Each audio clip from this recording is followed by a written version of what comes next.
Saudara, pemerintah memastikan upacara kemerdekaan RI bisa digelar di Ibu Kota Nusantara IKN. Presiden bahkan menyebut pembangunan lapangan upacara di IKN hampir 100%. Salah satu percepatan yang dilakukan adalah dengan menggelar modifikasi cuaca. Dan jurnalis Kompas TV Desi Fiftida akan menginformasikan seperti apa modifikasi cuaca yang dilakukan pemerintah di IKN. Pemerintah terus membangun proyek infrastruktur Ibu Kota Nusantara atau IKN jelang peringatan HUT ke-79 RI. Beragam cara dilakukan pemerintah untuk membangun Ibu Kota Nusantara, termasuk dengan memodifikasi cuaca agar bendungan Sepaku terisi dan mengurangi curah hujan saat pembangunan infrastruktur.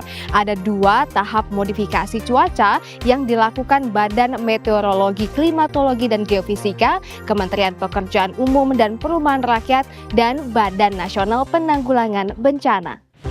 Pada tahap awal April lalu, modifikasi cuaca dilakukan di kawasan Sepaku agar hujan turun untuk memenuhi bendungan Sepaku Semoy. Saat ini bendungan sudah terisi penuh.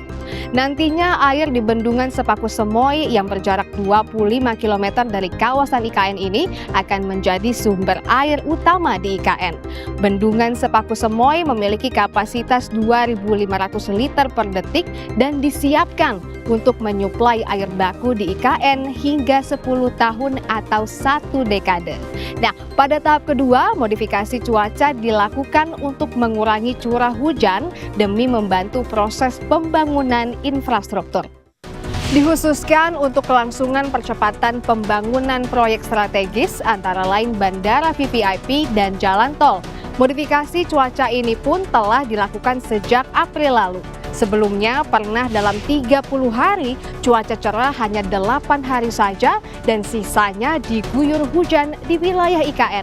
Sehingga pembangunan infrastruktur di kawasan IKN terhambat lantaran curah hujan yang tinggi di bulan Agustus. Pemerintah mengerahkan 4 pesawat dan menyiapkan 16 ton lebih garam untuk menerapkan teknologi modifikasi cuaca untuk mengurangi curah hujan di langit Ibu Kota Nusantara.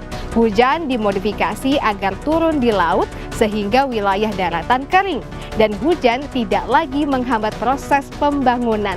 Modifikasi ini juga dilakukan untuk mengantisipasi banjir di kawasan IKN karena intensitas hujan saat ini masih cukup tinggi.